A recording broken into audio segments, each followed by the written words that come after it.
accused of stirring up anti-Muslim feeling.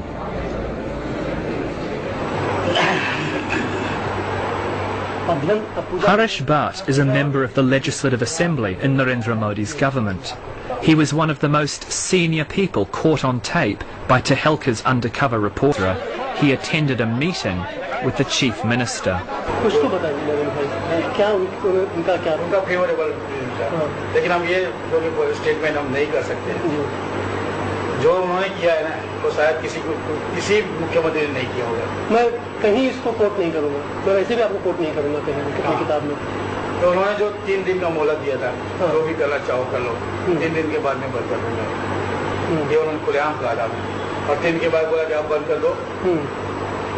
Imtiaz भाई, आप उस दिन थे यहाँ पर, 28 तारीख का वाकया है ये, आप जाफरी साहब के साथ थे, उन्होंने काफी फोन कॉल्स किए, और क्या बताया जाफरी साहब ने फोन कॉल्स के बाद, किन किन को फोन कर रहे थे? जाफरी साहब ने सारे नेता जो थे उनके टच में, जितने भी सारे जो कांग्रेस के लीडर थे, जो जैसे कि भाजपा के थे, पुलिस ऑफिसर थे बड़े बड़े, उनको भी फोन कॉल किए, और चले नरेंद्र मोदी साहब को भी फोन किया, और नरेंद्र मोदी साहब ने अपशब्द किए थे उनको, और कोई मदद नहीं भेजी। शाम तक के 4:30 बजे तक कोई मदद नहीं आई थी। 4:30 बजे के बाद सब मदद आई पुलिस की, बाकी वहाँ तक कोई मदद नहीं आई थी। पर आपको कैसे पता था कि उन्होंने नरेंद्र मोदी को ही फोन? उन्होंने खुद ने, उनके जुबान से मैंने पूछा कि अंकल आपने किसको फोन किया, तो जाफरी साहब ने ये बोला कि मैंने नरेंद्र मोदी को फोन किया, और वो मदद की जगह अपने को बोले अपशब्द, मेरे को गालियां बोल रहे, उस तरीके के उनके आखिरी अल्फाज थे। उसके बाद में वो किचन की तरफ गए, और किचन के एकदम मायूस हो गए थे कि अब कुछ होने वाला नहीं, क्योंकि एक मंत्री, इंसानी जो स्टेट का मंत्री है, वही ऐसा बोल रहा है कि कोई मदद आएगी नहीं, ऊपर से अब शब्द। तो उन्होंने फिर ये सोच लिया कि अब अपना ये पूरा इनका प्री प्लान है और पूरा अपने को खत्म करने का है। तो वो किचन की तरफ गए और दंगा योग से कहने लगे कि भाई अगर तुमको मुझको मारने से संतोष आता है तो मैं बाहर आता हूँ, तुम औरतें बच्चों को छोड़ दो। यही कोर्ट में मेरी यही बयानी है, और आप मेरी सर्टिफाइड नकल देखेंगे, उसमें भी मैंने यही बोला है।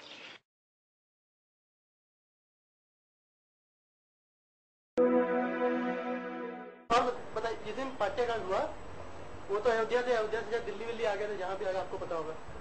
पाट्याकांड जिस दिन उस दिन शाम को या दूसरे दिन नरेंद्र भाई पाटिया, बताइए। नरेंद्र भाई पाटिया आके थे, पर वो बनाव पे इसके लिए नहीं आ गए, उसके सामने कमांडो रहता है, तो बनाव पे नहीं आए, पर पाटिया आके उत्साह देके चले गए और लोगों का उत्साह बढ़ाया। नरेंद्र भाई उत्साह बढ़ा के चले गए टीम के साथ में।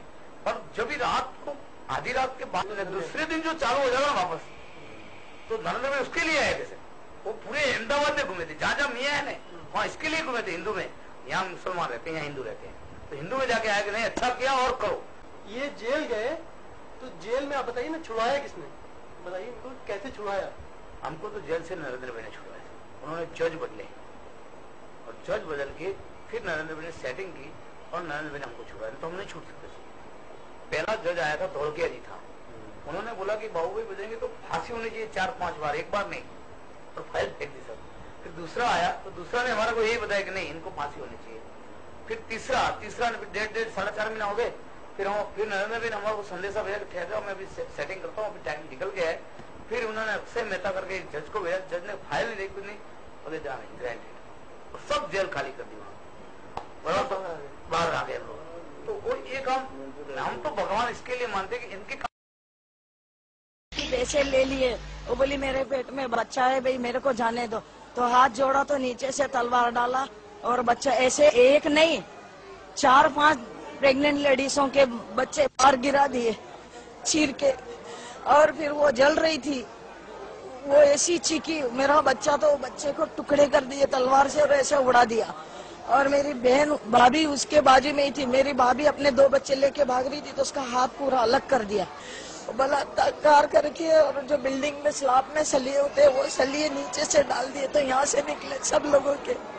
कौन है ये सब पूछ रहे, पर हमारी मदद कोई नहीं कर रहा। औरतें आज जुम्मा को रो रही है, तो मैंने पूछा क्यों रो रही, तो बोले माँ के लिए रो, या मेरे आदमी के लिए रो, या 2 बच्चों के लिए रो, या पूरे मुसलमान पे कयामत टूट गई उनके लिए रो, किस लिए रो मेरे को समझ में नहीं आ रहा है। ऐसे बोल रही है औरतें। यहाँ पे छोटे छोटे बच्चे रात को धाबे पर लेके बैठे, सिलेंडर फोड़ते थे तो स्लाम टूट के ऊपर आंच आती थी, बच्चे छोटे छोटे पानी मांगते थे।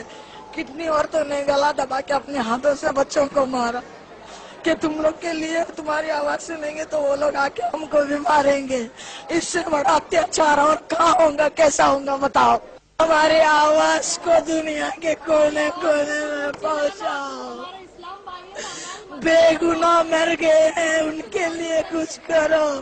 मोहम्मद की मदद करो।